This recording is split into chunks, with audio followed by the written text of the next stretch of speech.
Bismillahirrahmanirrahim. Assalamualaikum warahmatullahi wabarakatuh.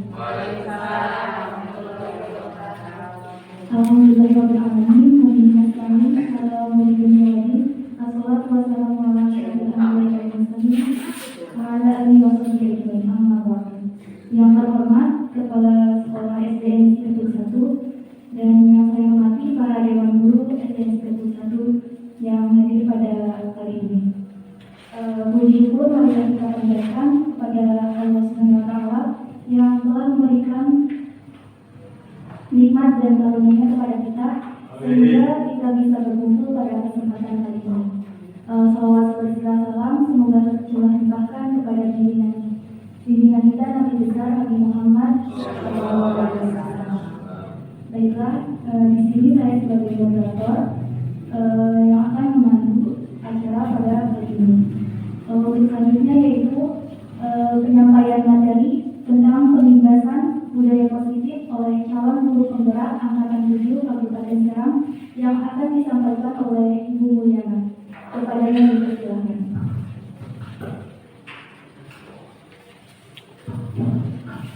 Terima kasih kepada moderator. Sebelumnya bismillahirrahmanirrahim. Assalamualaikum warahmatullahi wabarakatuh. Alhamdulillahirabbil alamin wa bihi nasta'in ala umuri dunya waddin. Wassalatu wassalamu ala asyrofil anbiya'i wal mursalin wa ala alihi wa sahbihi ajmain. Amma ba'du. Yang terhormat Ibu Kepala Sekolah SDN Institut 1 dan yang saya hormati Dewan Guru SDN Institut 1. Alhamdulillah pada kesempatan hari ini kita bisa berkumpul. Sebelumnya saya mau mengucapkan terima kasih banyak atas waktu luang yang sudah diberikan oleh Bapak Ibu bisa berkenan hadir meskipun dalam kondisi pada saat ini sebetulnya memang kita sedang berlibur ya. Sekali lagi terima kasih. Namun tidak mematahkan rasa semangat kita untuk mengikuti pengikhlasan pada hari ini. Bapak Ibu, pada kesempatan kali ini terlebih dahulu saya mohon maaf yang sebesar-besarnya, bukan berarti saya bermaksud untuk menggurui atau misalnya ya, tapi ini adalah selain tugas dari saya sebagai calon guru penggerak Angkatan 7 Kabupaten Serang, juga saya ingin berbagi pengalaman terkait pembelajaran yang sudah saya dapatkan, yaitu di modul 1.4 yang menyebabkan pemahaman dan pengalaman budaya positif. Nah, di sini nanti sedikit saya akan mengulas bagaimana itu budaya positif, apa saja yang harus kita lakukan. Yang pertama yaitu dalam modul 1.4 ini, konsep utama dalam budaya positif itu ada 7 ya. Yang satu yaitu perubahan paradigma belajar, disiplin positif, motivasi perilaku manusia, kebutuhan dasar manusia, posisi kontrol restitusi, keyakinan kelas, dan yang terakhir adalah segitiga restitusi. Nah, baik, diulang Pak. Ya, terima kasih. Satu, ya perubahan paradigma belajar. Kedua, disiplin positif, motivasi perilaku manusia, kebutuhan dasar manusia, posisi kontrol restitusi, keyakinan kelas, dan terakhir segitiga restitusi. Nanti maaf ya Bapak Ibu Guru, kita sambil sharing, ini bermaksud bukan untuk saya paling tahu atau misalnya yang paling hafal segalanya, tapi kita sharing berbagi pengalaman. Nanti kita sambil tanya jawab, interaksi ada. Jika ada kekurangan mohon dilengkapi, mohon dikoreksi ya. Nanti untuk file tenang ya Bapak Ibu Guru, nanti insya Allah saya buatkan filenya untuk dipelajari di selanjutnya. Nah, untuk yang poin pertama yaitu perubahan paradigma belajar. Perubahan paradigma belajar ini terkait dengan pembelajaran paradigma baru merupakan pembelajaran pembelajaran yang berorientasi pada penguatan kompetensi dan pengembangan karakter yang sesuai dengan profil pelajar Pancasila. Pembelajaran ini dirancang berdasarkan prinsip pembelajaran yang terdiferensiasi sehingga setiap siswa belajar sesuai dengan kebutuhan dari tahap perkembangannya untuk mewujudkan profil pelajar Pancasila kita sendiri. Kita yang harus mengikuti apa yang dibutuhkan oleh anak, apa yang diinginkan oleh anak tersebut. Gitu. Itu dan nanti pada akhirnya akan bermuara pada pencapaian yaitu murid yang berkarakter sesuai dengan profil pelajar Pancasila. Ada berapa Bapak Ibu profil pelajar Pancasila? Ada berapa dimensi? Ada 6 ya. 1, beriman dan bertakwa kepada Tuhan yang Maha Esa dan berakhlak mulia. 2, gotong royong, berkebinekaan global, bernalar kritis, mandiri, kreatif ya. Memang kebetulan di sekolah kita baru pengenalan ya tahun ajaran baru ini yang diterapkan hanya di kelas 1 dan kelas 4 saja. Mudah-mudahan di tahun yang akan datang kita bisa semua kelas mengikuti kurikulum baru ini. Yang selanjutnya Bapak Ibu, di sini disiplin positif. Nah, ini yang harus kita sama-sama gimana cara anak supaya bisa melakukan disiplin positif di sekolah, bukan hanya sekedar di sekolah, namun disiplin positif bisa diterapkan juga di rumah masing-masing. Ya. Disiplin positif merupakan di sini sebagai kontrol diri, ya, dan pembentukan kepercayaan diri. Disiplin dalam bentuk konsekuensi sudah terencana. Nah, disiplin itu ada yang konsekuensi. Kalau konsekuensi sudah terencana, misalnya begini, kalau misalnya anak itu melanggar peraturan, salah satu misalnya peraturan yang sudah kita buat, maka anak itu mendapatkan konsekuensinya tersebut, gitu. Apa yang sudah disepakati oleh kita? Nah, sudah terencana dari awal atau sudah disepakati, sudah dibahas dan disetujui oleh murid dan guru. Umumnya bentuk-bentuk konsekuensi dibuat oleh pihak guru atau sekolah. Terkadang kita saja kan yang membuat, oh iya nanti ini kalau misalnya tidak mengerjakan PR, anak mendapatkan konsekuensi mendapat apa? Misalnya setelah pulang sekolah mengerjakan ulang PR tersebut, atau misalnya nanti dengan apa diberikan materi yang sebanyak-banyaknya lagi, mencatat materi yang banyak, gitu ya, itu konsekuensi. Dan umumnya itu tidak melibatkan anak. Jadi dibentuk dan dibuat oleh guru atau pihak sekolah saja dan murid. Nah, murid hanya mengetahui sebelumnya konsekuensi yang akan diterima bila ada pelanggaran. Pada konsekuensi, murid tetap dibuat tidak nyaman untuk jangka waktu pendek. Nah, dalam hal ini yang harus kita garis bawahi adalah di sini murid merasa tidak nyaman. Ya, hanya saja waktunya dalam jangka waktu pendek. Ya, semua konsekuensi pasti ada konsekuensi yang membuat memang kita tidak nyaman, merasa tidak nyaman, sehingga itu akan mendapatkan dampak gitu kepada anak itu sendiri. Nah, dalam budaya kita, makna kata disiplin dimaknai menjadi sesuatu yang dilakukan seseorang pada orang lain untuk mendapatkan kepatuhan. Kita cenderung menghubungkan kata disiplin dengan ketidaknyamanan. Jadi kita sering mengartikan disiplin itu anak-anak harus patuh terhadap aturan, gitu ya. Tidak mempedulikan apakah anak tersebut merasa nyaman atau tidak, gitu ya.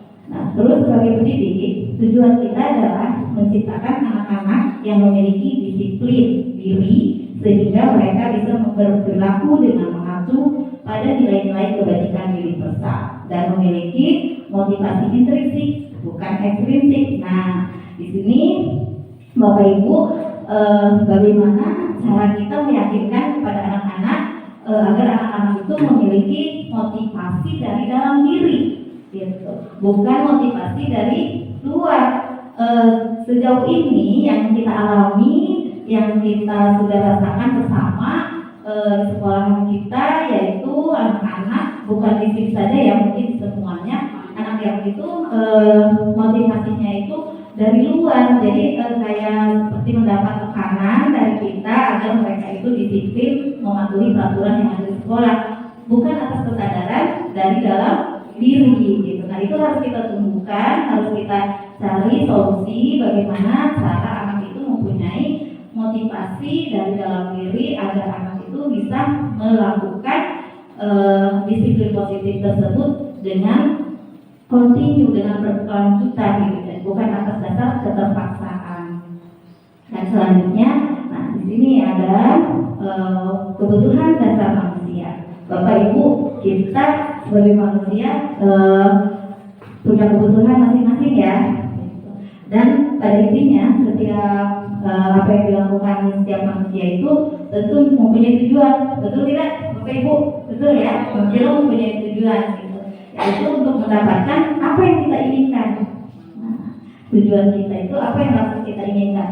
Nah, menurut Dr. William Besler di sini dengan teorinya terdapat 5 kebutuhan dasar manusia, yaitu pertama kebutuhan bertahan hidup. Nah, ini kaitannya dengan biologis ya. Kebutuhan bertahan untuk hidup merupakan kebutuhan yang bersifat fisiologis untuk bertahan hidup.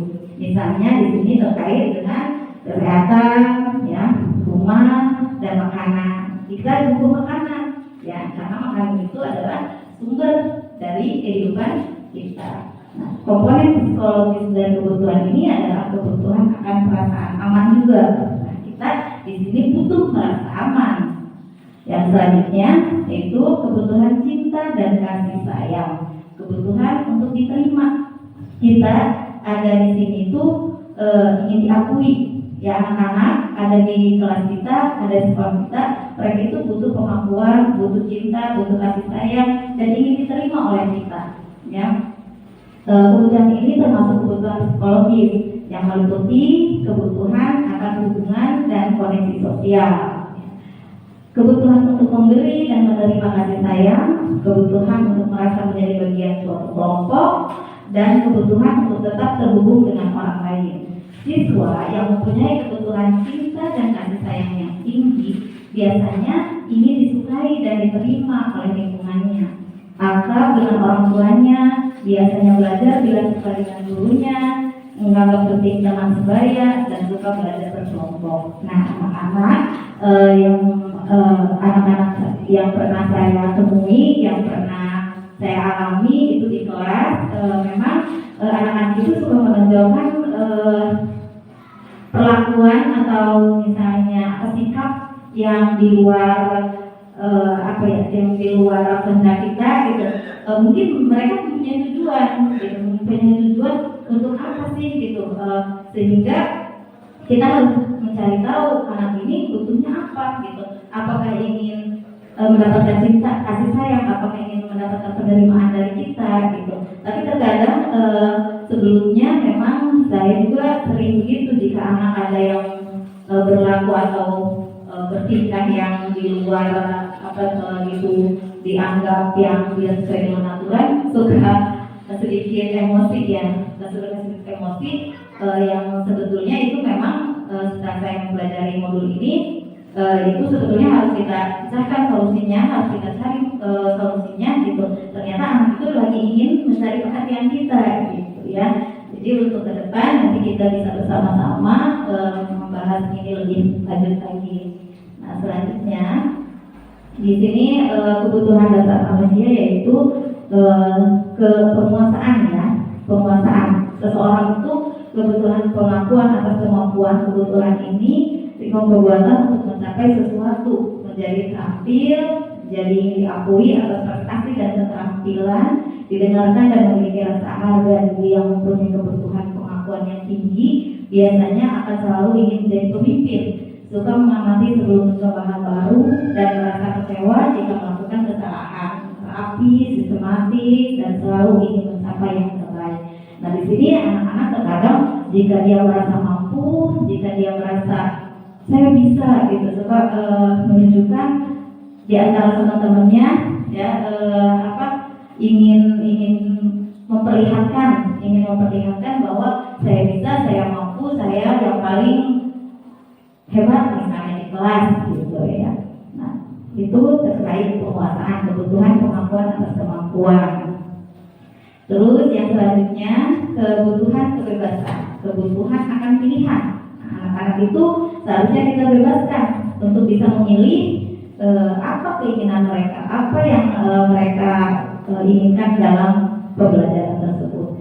Merupakan kebutuhan akan kemandirian, mempunyai pilihan dan mampu mengendalikan arah hidup seseorang. Siswa yang mempunyai kebutuhan kebebasan yang tinggi menginginkan pilihan, perlu banyak bergerak, suka coba-coba, tidak terlalu terpengaruh oleh orang lain, suka hal yang baru dan menarik. Nah, di sini saya suka sering berbagi dengan bapak guru ya. Di kelas itu kita menemui anak yang unik.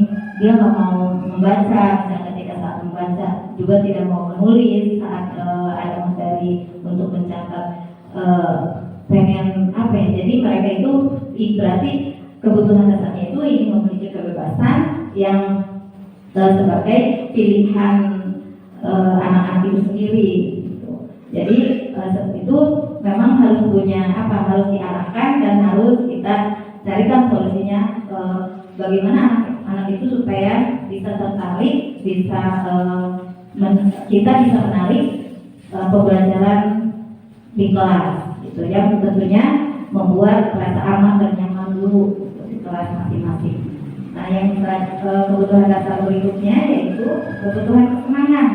Nah, semua orang pasti berharap ingin merasa senang, Nah, bagaimana kita menciptakan suasana tersebut di kelas ketika pembelajaran kita berlangsung. Kebutuhan untuk merasa senang merupakan kebutuhan untuk mencari kesenangan, bermain dan tertawa.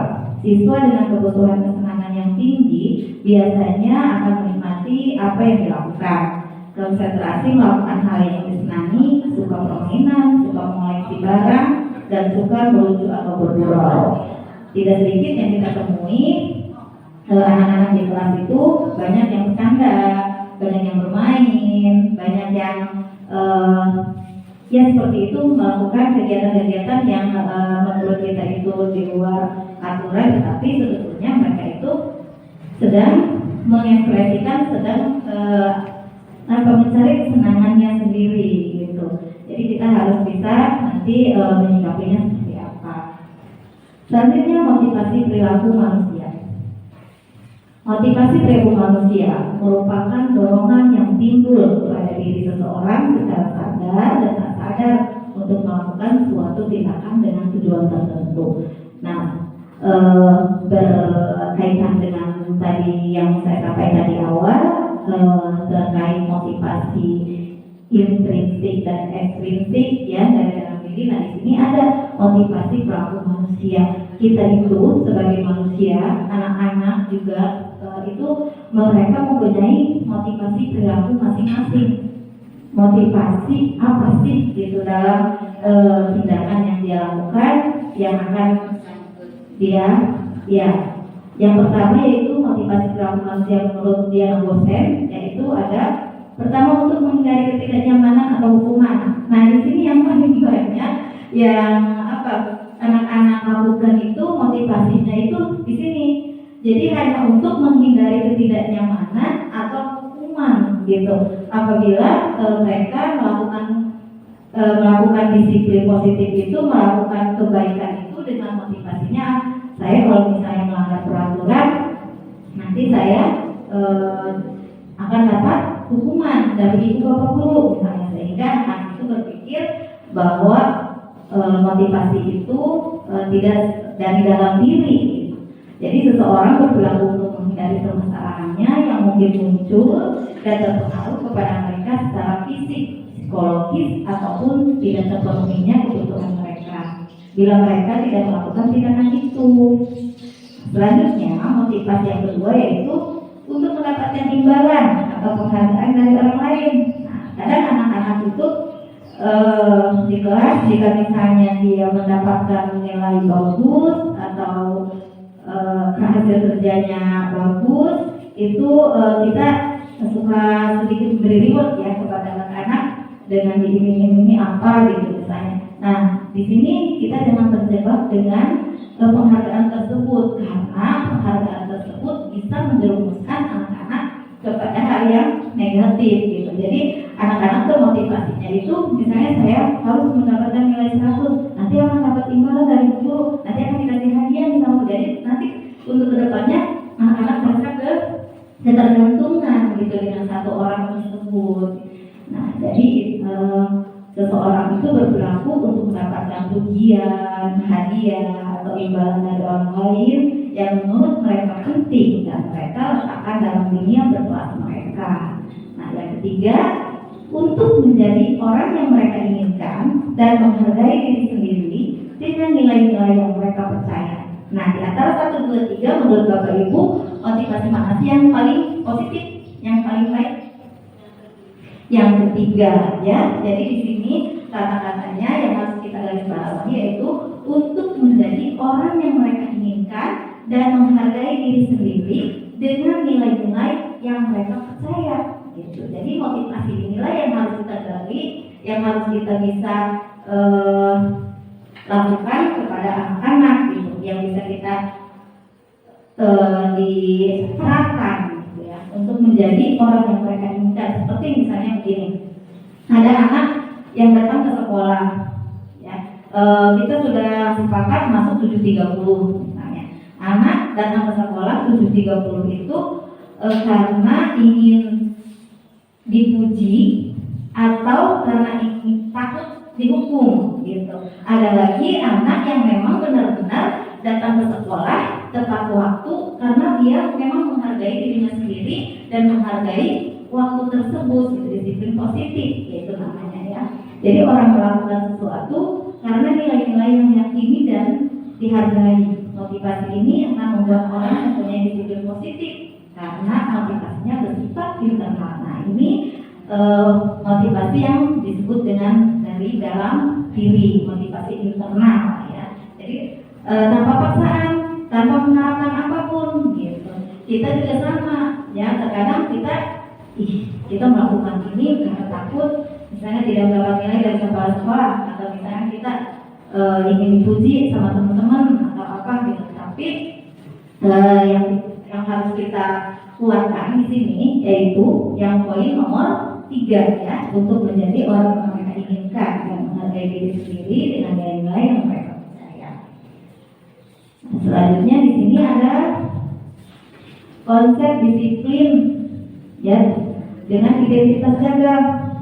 Konsep disiplin dengan identitas gagal. Yang kedua di sini ada konsep disiplin dengan identitas sukses. Jadi disiplin itu ada yang mengarah kepada kegagalan, ada yang disebut dengan identitas sukses. Nah, contohnya di sini yang termasuk ke dalam disiplin dengan identitas gagal itu hukuman.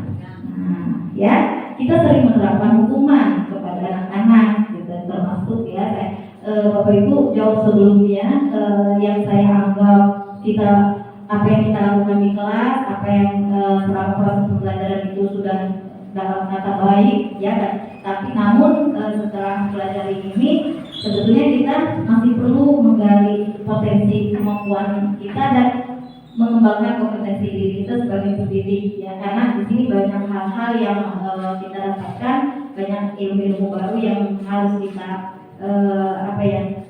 diterapkan gitu ya, untuk menciptakan nanti anak-anak kepada anak-anak yang berkarakter sesuai dengan profil pelajaran Pancasila.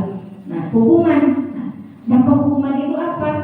Pertama, hukuman itu terkadang menyakitkan, terus tidak nyaman.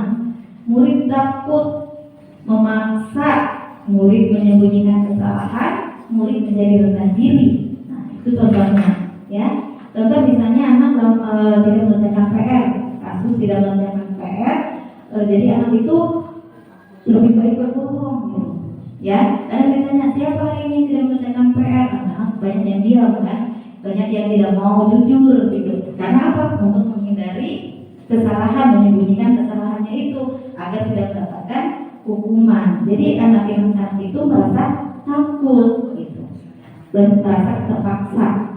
Yang kedua, penghargaan. Nah, tadi yang disampaikan oleh saya di awal, penghargaan ini termasuk kepada konsep disiplin dengan integritas dagang, ya, karena penghargaan itu sebetulnya tidak efektif, merusak hubungan dan nanti menimbulkan rasa sifat iri, nah, mematikan kreativitas juga.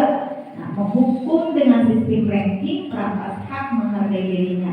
Nah, sedikit yang saya ketahui itu kenapa di rapor 13 dan IKM ini kita tidak ada kolom ranking ya Bapak Ibu ya, gitu.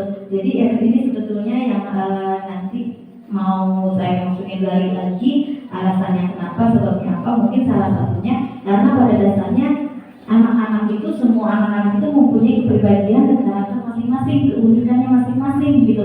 Jadi punya kemampuan, jadi tidak menjudge maksudnya ini anak pintar, ini anak bodoh, itu tidak, tapi mempunyai keunikan ini mungkin sih apa, sopan, siraman, misalnya, terus ini pendiam, ini punya kreatif apa gitu. Jadi masing-masing itu punya keunikan sendiri. Nah, sedangkan yang kedua yaitu konsep disiplin yang mengarah ke identitas sukses. Apa sih? Pertama, konsekuensi tadi, ya, konsekuensi yang sudah kita buat antara guru dengan anak, ya, ini maksudnya identitas sukses, ya, penguatannya jangka pendek. Jadi pada saat ketika itu saja, ketika anak melanggar atau misalnya tidak mematuhi peraturan tersebut, gitu ya, dalam jangka pendek. Terus konsekuensi ini perlu monitoring berkelanjutan. Jadi kita terus mengontrol anak, gitu ya, secara berkelanjutan. Stimulus respon ada 3 kali, ya, murid menghormati peraturan, kehilangan waktu untuk merenungi kesalahan. Nah, itu konsekuensi. Nah, yang selanjutnya di sini ada restitusi. Nah, poin ini menurut saya adalah poin yang paling positif, yang paling baik Bapak Ibu. Apa itu restitusi? Contohnya adalah nanti akan dibahas di materi selanjutnya ya. Di sini contohnya murid itu bertanggung jawab. Jadi restitusi ini mengarahkan kepada murid yang bertanggung jawab untuk perilakunya, fokus pada pemecahan masalah, jangka panjang, murid menghormati dirinya dan orang lain, teori kontrol, dirinya memegang kontrol, murid bersemangat memperbaiki kesalahan. Nah, bagaimana kita bisa menerapkan restitusi ini, gitu ya, agar anak itu merasa bertanggung jawab. Akibat anak, jadi setiap anak pernah melakukan kesalahan, tetapi kita tidak 100% menyalahkan anak, gitu. Kita harus mencari tahu sebabnya apa, kenapa, ya. Terus nanti bagaimana ke depannya, gitu. Apa yang akan mereka lakukan, gitu. Tindakan apa yang mereka nanti ke depannya harus diperbaiki, gitu. Nanti ini di sini direstitusi, ya. Dan pada akhirnya jika kita menerapkan restitusi ini, anak-anak itu akan merasa diakui oleh gurunya, akan diarahkan kepada lebih menyadari kesalahannya lagi. Nah, di sini selanjutnya ada, di sini ada pengertian restitusi ini berkaitan dengan materi yang di atas tadi ya. Nah, konsep disiplin pendekatan restitusi adalah sebuah cara menanamkan disiplin positif pada murid. Nah, apa sih pengertian restitusi? Tadi sudah dibahas ya di awal restitusi, tapi belum dijabarkan apa itu pengertian restitusi. Menurut dosen, restitusi merupakan proses menciptakan posisi bagi siswa untuk memperbaiki kesalahan mereka, sehingga mereka bisa kembali pada kelompoknya dengan karakter yang lebih kuat. Restitusi dapat membantu siswa menjadi lebih mempunyai tujuan, disiplin positif, dan memulihkan dirinya ketika berbuat kesalahan. Restitusi menguntungkan korban dan si pembuat salah. Ini atau win-win solution ya. Nah, itu jadi restitusi ini merupakan proses menciptakan salah satu cara untuk menanamkan disiplin positif pada murid. Ciri-cirinya apa? Ciri-ciri restitusi yang pertama yaitu bukan menebus kesalahan, ya, tetapi untuk belajar dari kesalahan. Nah, terkadang kita suka salah persepsi, ya, anak-anak itu melanggar peraturan malah terjerumus pada maksudnya diarahkan yaitu merasa bersalah, merasa tidak nyaman, tersakiti. Tapi di sini adalah kita untuk mengajarkan mereka dari kesalahan tersebut gitu, untuk kedepannya agar lebih baik lagi. Yang kedua yaitu memperbaiki hubungan. Nah, memperbaiki hubungan misalnya jika anak itu tidak senang dengan gurunya, kita bisa memperbaiki hal tersebut dengan pendekatan restitusi ini. Terus yang ketiga yaitu bukan tawaran, adalah tawaran, bukan paksaan. Jadi kembali lagi ke dirinya masing-masing. Ya, jadi kita tidak memaksakan kehendak kita kepada anak-anak kita. Menuntut melihat di dalam diri, lebih ke keyakinan diri. Terus yang selanjutnya kebutuhan dasar yang mendasari tindakan. Diri adalah restitusi diri adalah cara yang terbaik. Restitusi fokus pada karakter bukan tindakan. Jadi kita menerapkan restitusi itu tidak dengan tindakan, gitu, tapi lebih mengarah kepada karakter anak. Restitusi menguatkan, dan terakhir adalah restitusi mengembalikan siswa yang berbuat salah pada kelompoknya.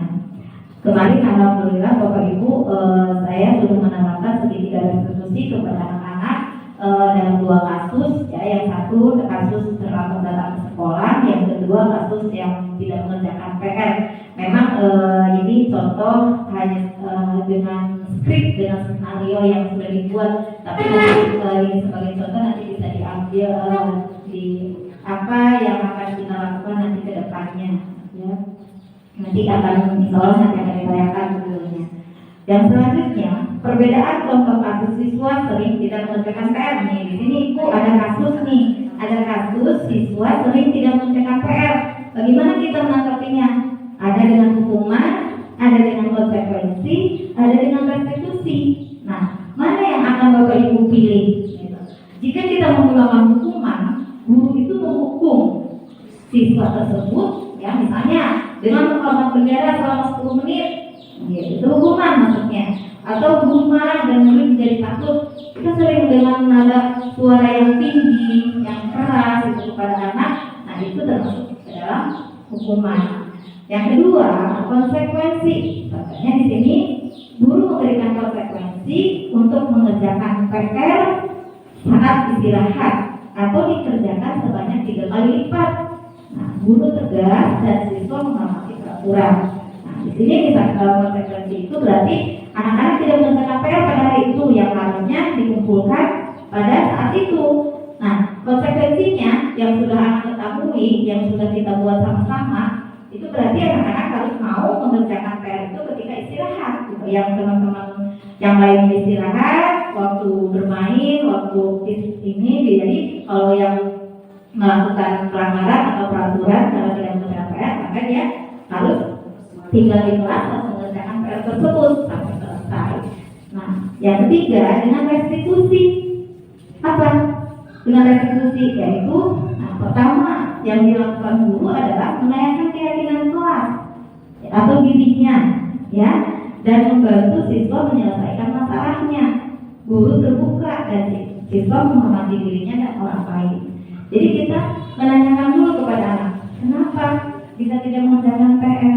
Gitu. Nanti anak mempunyai alasan sendiri. Terus konsekuensinya apa sih? Itu keyakinan kelas apa yang sudah dilanggar oleh mereka? Gitu. Nanti dalam kelas, alhamdulillah waktu awal pertama masuk anak-anak, memang saya ngobrol waktu itu saya memang namanya seperti dengan kesepakatan kelas, belum tahu keyakinan kelas ini. Ya alhamdulillah setelah mempelajari materi ini, jadi mirip kesepakatan kelas dengan keyakinan kelas itu sebetulnya. Hanya saja peraturan yang dibuat menjadi keyakinan kelas, gitu.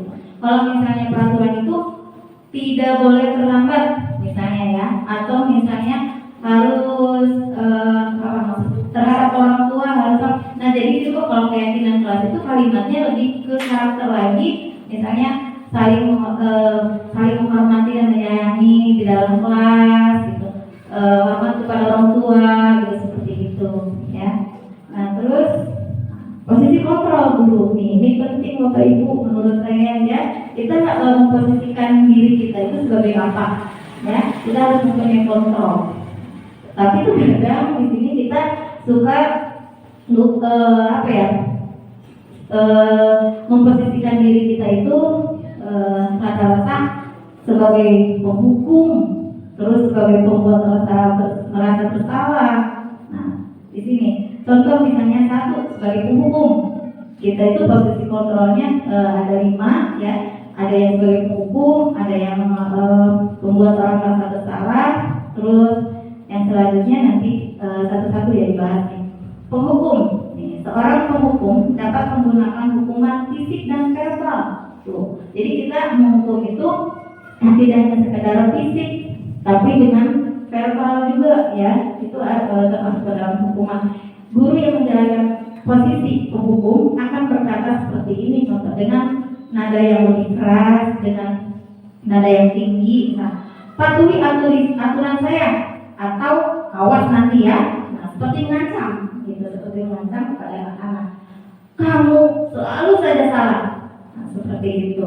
Ya, jadi benar-benar anak itu dibuat merasa tidak nyaman dan tersakiti, dan sehingga akan berdampak kepada jangka waktu panjang. Yang kedua, membuat orang merasa bersalah. Nah, pada posisi ini biasanya guru akan bersuara lebih lembut, menggunakan kerengingan yang membuat siswa menjadi tidak nyaman, bersalah atau rendah hati. Nah, kita di dalam kelas ketika anak-anak ribut, misalnya kita suka diam terlebih dahulu, diam tanpa suara. Nanti ketika misalnya sudah anak-anak menyadarinya, kita baru di situ mengeluarkan kata-kata. Misalnya di sini contoh kata-kata guru dalam posisi ini, misalnya bapak sangat kecewa dengan kamu, atau ibu sangat kecewa dengan kamu. Nah, berapa kali ibu harus memberitahu kamu?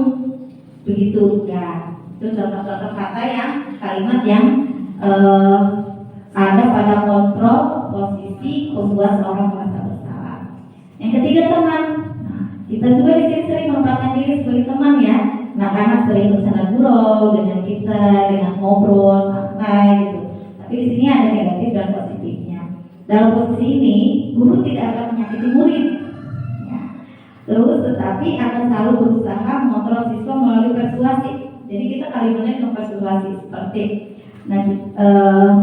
tetapi akan selalu berusaha mengontrol siswa melalui persuasi. Posisi ini dapat berdampak positif dan negatif. Nah, ada positifnya, ada negatifnya. Positif berupa hubungan yang baik antara guru dan siswa. Contoh kata-katanya yaitu, ayo bantulah demi ibu ya. Ayo ingat tidak semua bantuan ibu selama ini. Ingat tidak semua bantuan ibu selama ini, gitu ya. Jadi lembut tapi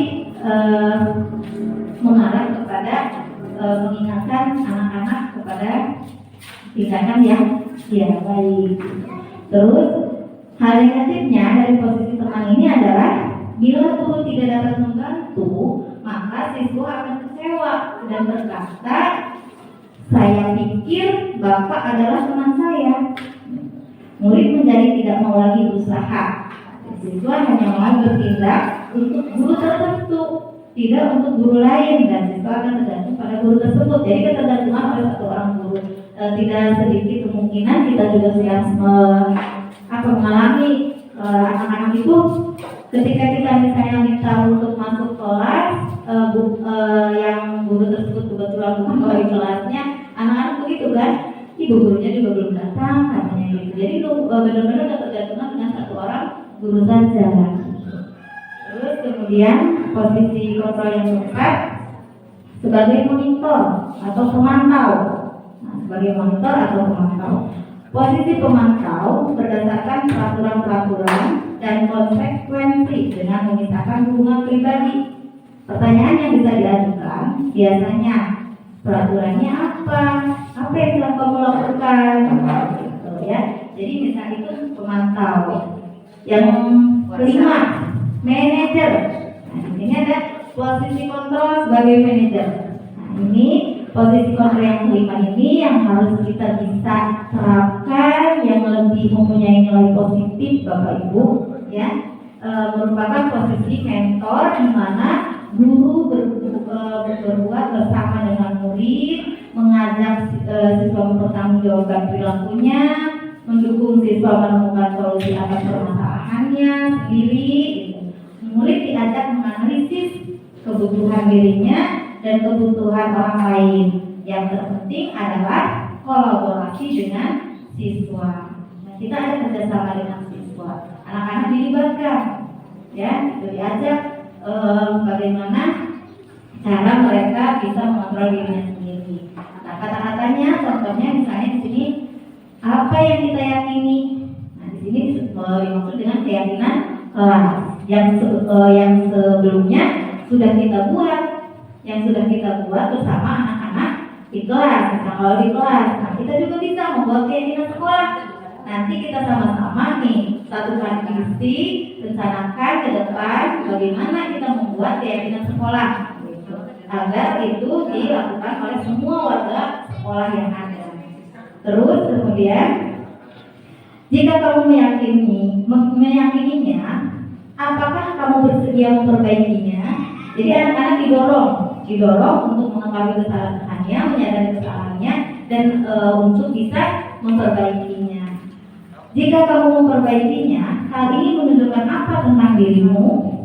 Apa rencanamu untuk memperbaikinya? Jadi mereka itu diberikan pandangan, diberikan arahan untuk ke depan bagaimana anak tersebut bisa memperbaiki kesalahan dirinya. Seorang manajer tidak untuk mengatur perilaku siswanya, tetapi untuk membimbing murid agar dapat mengatur dirinya. Jadi, nah ini ya posisi manajer ini memang sulit untuk kita praktekkan secara langsung ya, secara otomatis ya.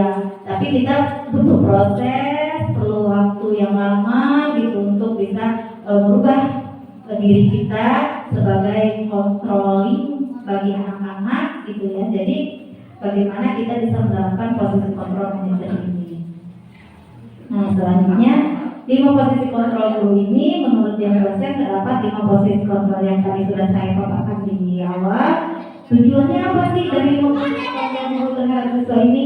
Yaitu untuk mencapai posisi manajer ya, untuk mencapai posisi manajer, di mana pada posisi ini siswa dapat menjadi pribadi yang mandiri, merdeka, dan bertanggung jawab atas segala perilaku dan sikapnya yang pada akhirnya dapat menciptakan lingkungan yang positif, aman, dan nyaman. Nah ini capaian akhirnya adalah bagaimana sih kita menciptakan lingkungan yang positif, aman, dan nyaman. Anak-anak merasa aman, merasa nyaman gitu dengan berada di kelas, dengan berada di lingkungan sekolah gitu, selama pembelajaran berlangsung. Nah, ini keyakinan kelas ya. Tadi pada restitusi kita harus menaikkan keyakinan kelas. Apa sih yang dimaksud dengan keyakinan kelas? Yaitu nilai-nilai kebaikan atau prinsip-prinsip yang disepakati secara universal. Orang akan lebih semangat atau tergerak untuk melaksanakan keyakinannya daripada hanya mengikuti aturan. Nah, itu ya. Jadi membutuhkan keyakinan kelas. Di sini keyakinan kelas bersifat lebih abstrak daripada peraturan yang lebih rinci dan nyata. Tadi sudah dicontohkan ya, kalau peraturan itu tidak boleh bercanda di kelas misalnya. Nah, kalau keyakinan kelas lebih abstrak kata-katanya, misalnya kami meyakini kelas ketika belajar misalnya suasana harus tertib. Terus keyakinan kelas berupa pernyataan-pernyataan universal. Pernyataan keyakinan kelas selalu dibuat dalam bentuk positif. Keyakinan kelas harusnya dibuat tidak terlalu banyak sehingga mudah diingat dan dipahami oleh semua anggota kelas. Keyakinan kelas hendaknya sesuatu yang dapat diterapkan di lingkungan itu. Semua anggota kelas hendaknya ikut berkontribusi dalam pembuatan keyakinan kelas melalui kegiatan surah pendapat. Jadi dalam pembuatan keyakinan kelas itu kita tidak sendirian saja, tidak hanya guru yang menentukan, tapi kita harus melibatkan anak-anak dan kita minta pendapat kepada anak-anak tersebut apa yang akan kita yakini dalam kelas kita. Semua anggota kelas hendaknya ikut berkontribusi dalam pembuatan keyakinan kelas. Ini disebut dengan kita meminta pendapat anak-anak. Semua anggota kelas bersedia meninjau kembali keyakinan kelas dari waktu ke waktu. Adapun langkah-langkah memperkuat keyakinan kelas, satu, yaitu memberikan kesempatan kepada semua siswa untuk berpendapat tentang peraturan yang perlu disepakati kelas. Kedua, mencatat semua masukan siswa di papan tulis atau di kertas besar sehingga semua siswa bisa melihatnya. Nah, pada praktek yang sudah saya lakukan dengan anak-anak kelas 4 melakukan kesepakatan kelas atau keyakinan kelas, itu anak-anak diberikan kertas dulu, diberikan kertas, nanti mencatat apa sih yang ingin mereka lakukan di kelas, terus kemudian apa hal positif yang harus mereka yakini gitu. Nanti ditampung oleh kita, diambil garis besarnya, kalau misalnya kalimatnya sama atau mirip itu kita bisa gabungkan diambil satu gitu. Jadi nanti kita buat bersama-sama keyakinan kelas tersebut. Nah, terus meninjau kembali daftar pendapat yang telah dicatat. Nah, mengajak siswa untuk mencari nilai kebajikan atau keyakinan yang menjadi inti peraturan tersebut. Contoh, berjalan di kelas, mendengarkan guru, dan datang tepat waktu. Nah, bisa disarikan menjadi dua keyakinan, yaitu kalau misalnya berjalan di kelas, mendengarkan guru, datang tepat waktu, itu bisa disarikan menjadi satu keyakinan, yaitu saling menghormati. Berarti keyakinan kelasnya adalah saling menghormati tersebut, gitu, saling menghormati. Keyakinan-keyakinan ini kemudian dijadikan dasar untuk disepakati. Kalau misalnya contoh yang terlambat datang ke sekolah, berarti itu keyakinan kelasnya terkait disiplin waktu, gitu. Jadi lebih diabstrakkan, lebih di kalimatnya lebih positif, gitu. Terus yang selanjutnya, setelah keyakinan kelas selesai dibuat, maka semua anggota kelas dapat meninjau ulang dan menyetujuinya dengan menandatanganinya. Guru dan siswa, di sini harus ditandatangani ya guru dan siswa. Kebetulan yang dipasang di dinding itu tidak ada tanda tangan ya belum. Terus kemudian keyakinan kelas dapat ditempel di dinding. Nah, kelas akan mulai untuk dilihat. Jadi anak kita tempel sepakati. Malah kemarin-kemarin saya memberikan anak-anak itu kalung keyakinan kelas. Jadi anak-anak membuat kalung keyakinan kelas. Apa yang sudah dibuat di kelas kita itu dibuat kalung seadanya dari karton atau apa. Jadi setiap mau masuk kelas, anak-anak itu dipakai gitu kalung tersebut. Jika ada yang misalnya lupa atau tidak sengaja melakukan hal yang negatif, teman-teman lainnya yang mengingatkan gitu. Kita udah buat ini loh gitu. Jadi ada anak-anak yang sampai ke sana gitu, yang peduli, yang perhatian kepada teman-teman yang lain. Nah, di sini segitiga restitusi Bapak Ibu, ya, segitiga restitusi yang tadi sudah dibahas di awal ya. Segitiga tersebut dibagi menjadi 3 sisi. Satu, sisi menstabilkan identitas. Ya, sisi ini merupakan bagian dasar dari segitiga yang bertujuan untuk mengubah identitas anak dari yang gagal kepada ya karena melakukan kesalahan menjadi orang yang sukses. Nah, itu ada identitas gagal, ada identitas sukses. Nah, di sini kita harus bisa menstabilkan identitas dulu. Contoh kalimat yang dapat digunakan kepada anak ya, dalam sisi yang pertama yaitu berbuat salah itu tidak apa-apa. Nah, jadi kita tidak langsung kamu salah gitu. Ini perbuatan kamu datang terlambat. Sudah tiba-tiba anak baru datang ke kelas, bukannya diomong pelan-pelan, misalnya dijalankan dengan baik-baik, kita sudah langsung ngegas, sudah langsung dengan suara tinggi. Kita harus tanya, kita harus meyakinkan anak itu berbuat salah itu tidak apa-apa. Ya. Tidak ada manusia yang sempurna. Kita bisa menyelesaikannya. Nah, Bapak tidak terbalik misalnya untuk mencari siapa yang salah, tapi Bapak ingin mencari solusi dari permasalahan ini. Nah, bukan anak itu bukan dihukum dengan begitu ya, tapi disalahkan atas kesalahannya, tapi dicarikan solusinya di sini. Ketika anak fokus pada kesalahan, maka akan sulit untuk melakukan restitusi. Hal ini karena rasa bersalah menguras energi. Merasa bersalah berarti identitas gagal. Rasa bersalah membuat kita terperangkap pada masa lalu yang sudah tidak bisa diubah lagi. Ya. Yang kedua, di sini ada sisi validasi tindakan yang salah. Di sini kita mau validasi apa sih tindakan yang salah yang sudah kita lakukan, yang harus kita lakukan gitu pada hari itu.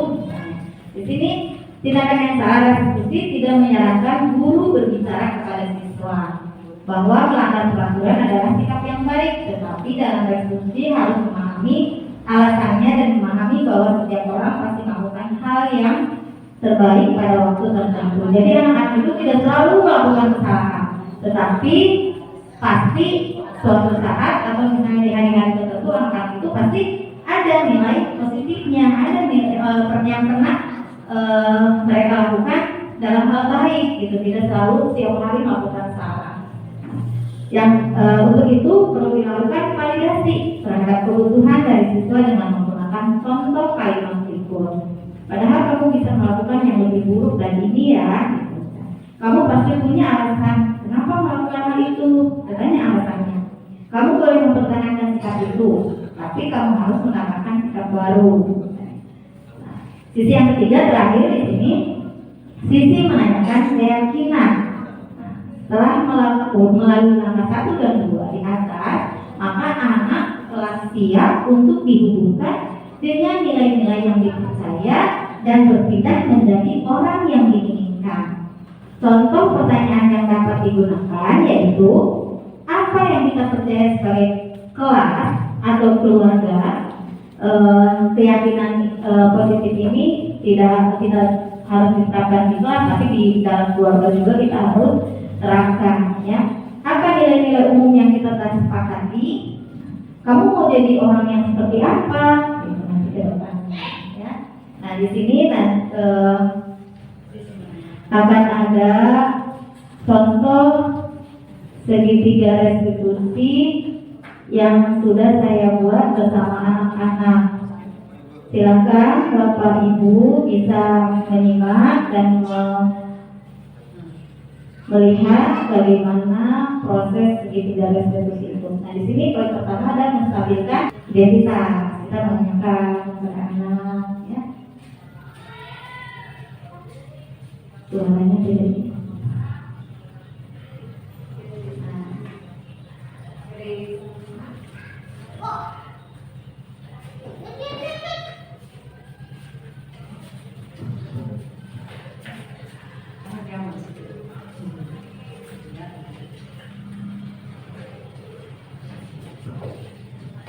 Yang terakhir saya menanyakan keyakinan Bapak Ibu, ya. Ya.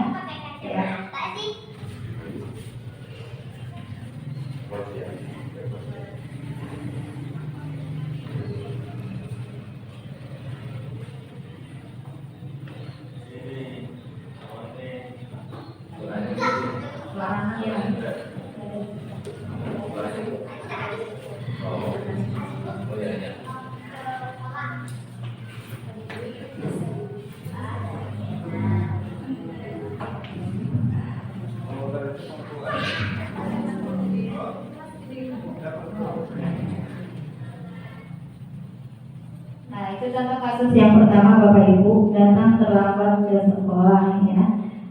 Contoh yang kedua yaitu kasus anak yang tidak mengerjakan PR, ya. Nah, ini.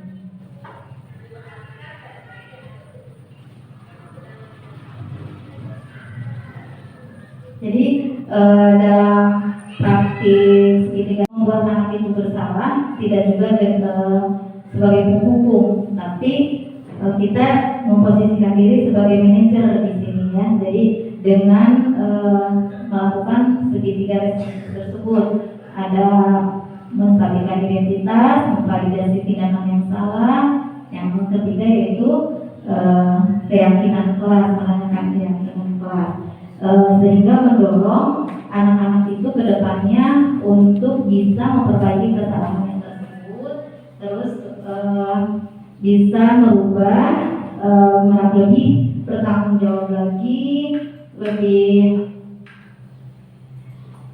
mandiri dan lebih disiplin lagi. Mungkin selanjutnya ada yang kita mau bahas atau misalnya sharing ya Bapak Ibu, silakan terkait paparan yang sudah saya sampaikan tadi, bagaimana ke depan kita melakukan penerapan segitiga restitusi ini ya. Jadi nanti saya mempunyai rencana misalnya ke depan kita bagaimana sih menyepakati bersama itu, karena semua tindakan-tindakan ataupun rencana sebagus apapun tidak akan bisa terwujud jika kita tidak ada kolaborasi ya, jika tidak ada kerjasama antara semua keluarga sekolah ya, guru, kepala sekolah, dewan guru, orang tua, juga tokoh masyarakat yang ada di lingkungan sekolah kita. Karena pada dasarnya kolaborasi adalah satu hal yang sangat penting yang harus kita sama-sama lakukan gitu, sehingga apa yang kita inginkan, apa yang kita rencanakan itu bisa terwujud, itu bisa terlaksana. Silakan Bapak Ibu ada yang mau menanggapi terkait pemaparan tadi, atau misalnya ada yang di kelas sudah melakukan keyakinan kelas bersama anak, atau hal apa yang pernah dialami pada kelas masing-masing.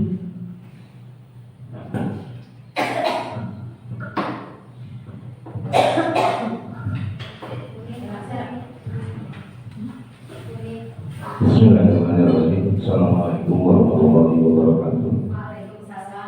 Alhamdulillah, langsung aja nih Ibu.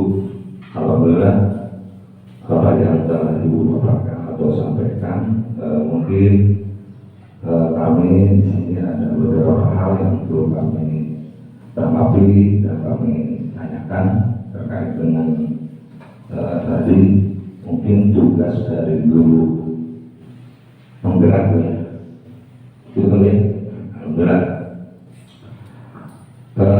Kalau menurut analisa kami mungkin itu ya, sepanjang pembahasan Ibu yang disampaikan tadi, ini merupakan sistem atau cara yang harus kita laksanakan. Ini mungkin internet dan sekolah ya, sementara ini. Ya Alhamdulillah kalau kita dengar dan cermati dengan begitu jelasnya dan mungkin itu kita juga paham tentang kondisi sebagai guru, atau dalam istilahnya kita disebut manajer dan sekolah. Kalau istilah manajer itu di perusahaan gitu. Sekarang kita dari ke sekolah gitu ya, itu ya istilah manajer dari perusahaan. Sekarang kita di sekolah mungkin ada kata yang sama, mungkin katanya yang sama, yang sama, tapi tidak apalah kalau memang itu sistem yang harus kita laksanakan di sekolah. Namun di sini kalau kita bicara dari intern sekolah, mungkin ibu-ibu juga lebih paham, lebih tahu tentang tadi karakter anak yang melekat pada dirinya masing-masing. Nah, hal yang demikian mungkin yang harus kita amati, teliti dan kita respon dengan anak terkait dengan hal-hal yang tadi dibahas. Kalau menurut kami ya oke, memang bagus itu ya, penerapan sistem yang harus kita laksanakan sebagai guru penggerak menjelang mungkin kurikulum atau pelajaran ini mungkin kurikulum merdeka Bu ya, sebentar yang harus dilaksanakan. Termasuk tadi kalau menurut hemat kami, kalau istilah dulu Bu ya, ini bagian dari metode kita berhadapan dengan anak. Cuma metode ini kan berbagai macam indikator yang harus kita pahami, termasuk dari faktor anak, sifat anak dan lain-lainnya di pengembangan dari metode tersebut. Namun ada beberapa hal tadi Bu ya, ya kadang-kadang kita berhadapan dengan anak tidak semudah yang sistem kita Bu ya, yang sistem kita harus laksanakan dengan fakta, tapi itu perlu kita laksanakan, perlu kita terapkan. Dengan tujuan kita belajar itu pada saat itu jam-jam tertentu ada materi yang harus kita sampaikan. Sementara begitu ya datang terlambat. Jadi kapan kita proses belajar mengajar yang tujuan atau membuat karakter si anak itu. Mungkin ini perlu waktu yang sangat luas sekali, dan mungkin pimpinan ini atau hari ini setelah kegiatan belajar mengajar selesai baru kita mengarah ke sana. Sudah datang otomatis kita baik waktu kita mau tidak mau kita harus laksanakan sesuai dengan Bapak Ibu, kerjasama atau kolaborasi. Kalau bisa kolaborasi bahasa istilahnya kita kerjasama bareng. Namun dalam hal ini kita juga perlu mendengar dengan orang tuanya Bu, ya. Yang lebih tahu kan orang tuanya Bu. Kita berikan terang ke sekolah sementara orang tuanya di rumah mengabaikan. Jadi kita berkolaborasi antara sekolah dengan orang tua murid. Kita harus sama-sama sosialisasikan kepada orang tua murid. Nah, karena hal yang sebenarnya yang pernah kita alami juga, orang tua datang ke sekolah, hal yang kata kita mau berperilaku negatif, karena kita sendiri belum benar Indonesia, belum benar, tapi ya arahan dan sasaran sistem begitulah tujuannya. Ya mudah-mudahan kita bisa melaksanakan sesuai dengan sistem yang akan dilaksanakan di ajaran baru atau kurikulum Merdeka ini. Karena ibu di sini sebagai guru, sebagai penegak pemimpin, insya Allah apa yang disampaikan sama ibu, yuk kita sama-sama apa yang akan kita kerjakan, yang akan kita kolaborasi agar dan sekolah dengan pihak orang tua dan murid. Ya, mungkin itu harapan kita juga mendorong, mudah-mudahan dengan melihat semangat ibu sebagai guru penegakan dan sangat selalu sekali ibu mulia nasi ini. Terima kasih. Assalamualaikum warahmatullahi wabarakatuh. Terima kasih Bapak atas tanggapannya. Mungkin di sini saya sedikit meluruskan ya Bapak terkait apa yang tadi Bapak sampaikan. Untuk kaitan sertifikat restitusi ini kita tidak meminta waktu proses KBR Pak. Kita tidak laksanakan pada waktu proses pembelajaran berlangsung. Kita hanya menangani anak-anak yang mempunyai kasus dengan masalahnya masing-masing. Tidak setiap hari anak itu ada kasus, ya. Dan misal itu tadi yang sudah saya sampaikan itu salah satu contoh, ya. Ada 2 kasus. Yang pertama misalnya anak yang datang terlambat sekolah. Yang kedua anak yang tidak sempat mengerjakan PR padahal hari itu kalau sudah terkumpul, gitu. Jadi kita bisa mencari waktu dengan memanggil anak, misalnya dengan ngobrol secara dua mata dengan anak, gitu ya, maksudnya dari hati ke hati, gitu. Tidak, jadi di sini tidak harus setiap hari kita terapkan ke anak dengan aktivitas kegiatan belajar mengajar kita di kelas dan proses tersebut bisa dilakukan misalnya di luar.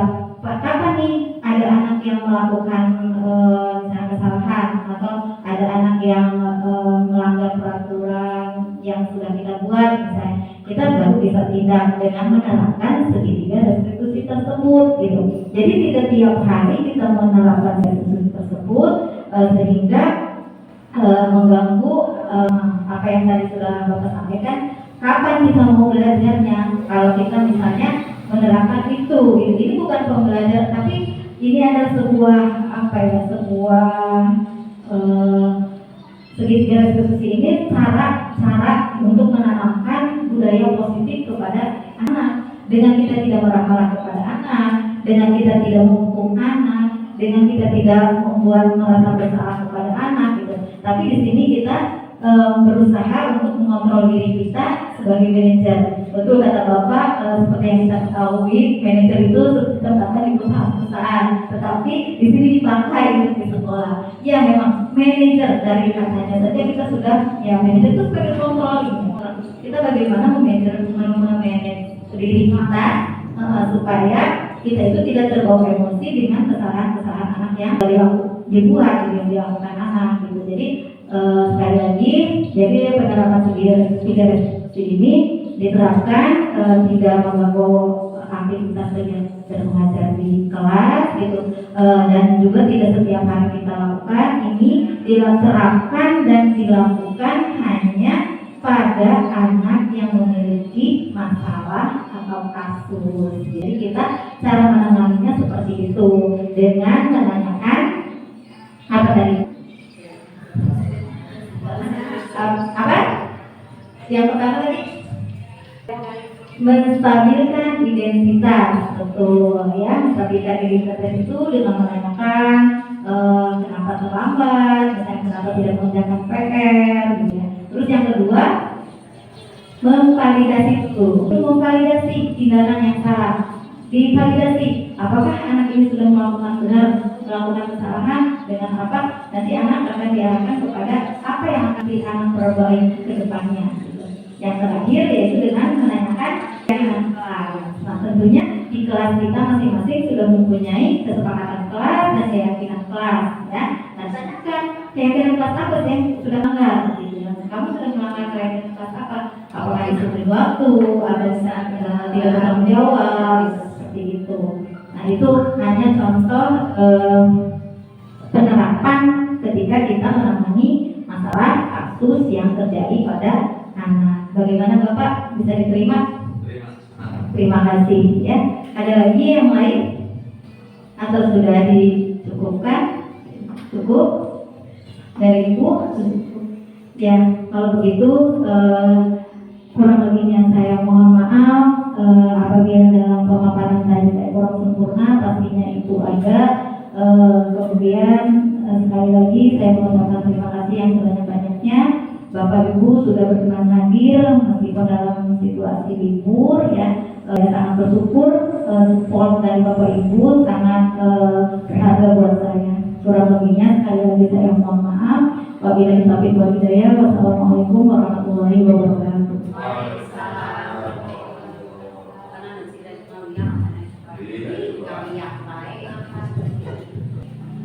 Baik, selanjutnya yaitu penutup. Marilah kita tutup acara ini dengan sama-sama mengucapkan alhamdulillah. Dan cukup sekian dari saya. Assalamualaikum warahmatullahi wabarakatuh.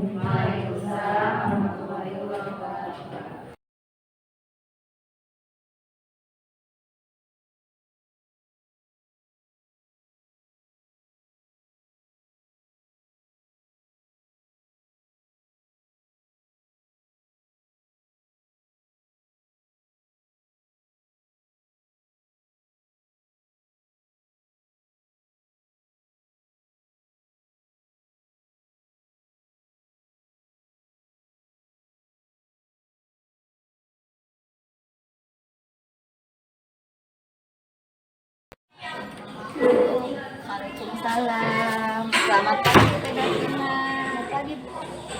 Tadinya Teh Davina datang terlambat ya hari ini. Iya, tidak apa-apa ya. Semua orang pasti pernah melakukan kesalahan. Ya, saya sebetulnya malu datang terlambat. Iya, tidak apa-apa ya. Teh Davina sudah bagus, sudah masih mau datang ke sekolah, hanya saja tidak tepat waktu. Nah, Teh Davina datang terlambat ke sekolah pasti punya alasannya kan? Saya tidur semalaman semalam gara-gara kenaikan. Oh, seperti itu.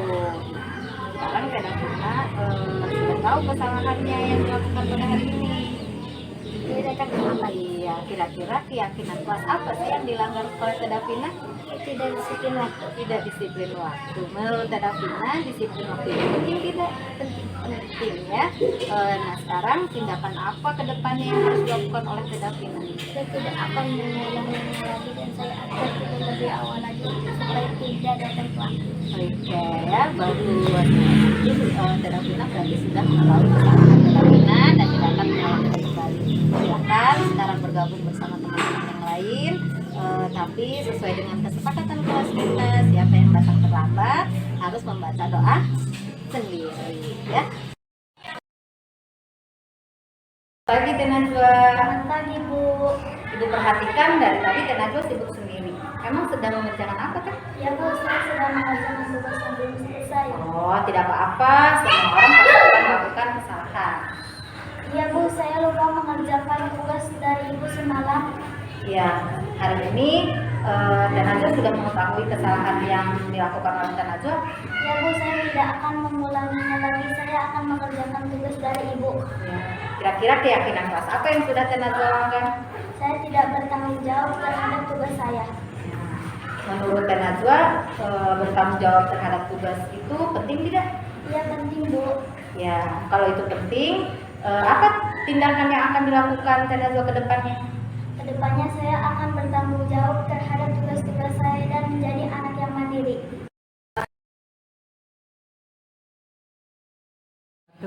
Waalaikumsalam. Alhamdulillah, tadi kita sudah melaksanakan pemaparan dari guru penggerak. Kita semua sudah menerima, mendengarkan apa yang disampaikan oleh guru penggerak tadi. Kita harapannya ke depan kita mengikuti apa yang telah disampaikan oleh Bu Mulyana. Jadi sekolah kita ini mau dibawa kemana? Tadi sudah dipaparkan, kita harus bisa mengikutinya dengan baik. Sekian, wassalamualaikum warahmatullahi wabarakatuh. Waalaikumsalam. Waalaikumsalam warahmatullahi wabarakatuh. Alhamdulillah, subhanallah, wala haula wala quwwata illa billah. Pertama-tama mungkin kami ucapkan terima kasih kepada Ibu Guru Mulyana sebagai Ibu Guru penggerak kami. Banyak hal yang kami lakukan, banyak kesalahan gitu. Ternyata sudah dibahas, oh ternyata sistem yang sekarang harus dilaksanakan gitu baik dan mungkin efisien, dan di sini mungkin perlu waktu yang betul-betul penanganannya harus serius terkait dengan karakter anak atau sifat anak yang harus kita betul-betul benahi. Sasarannya tetap sasaran pendidikan ini merubah karakter anak yang lebih baik lagi. Alhamdulillah, apa yang disampaikan insya Allah mungkin kami selaku guru atau pengajar dan ada Ibu Kepala Sekolah, yuk nanti kita kerjasama bareng-bareng. Kerjasama ini mungkin ada bahasa kolaborasi tadi, bukan hanya intern sekolah, tetap kita harus pendekatan kepada orang tua wali muridnya, karena mungkin orang tua wali murid yang lebih tahu tentang situasi dan kondisi keluarga yang dirasakan oleh anak. Akhirnya kedepannya kita lebih baik lagi. Kami ucapkan terima kasih kepada Ibu penggerak yang telah begitu lugas menyampaikan tentang sistem yang ingin kita kembangkan di Congos ini. Saya ucapkan salut buat Ibu penggerak, semoga sukses dan diridhoi Allah Subhanahu wa taala. Sekian, terima kasih. Assalamualaikum warahmatullahi wabarakatuh.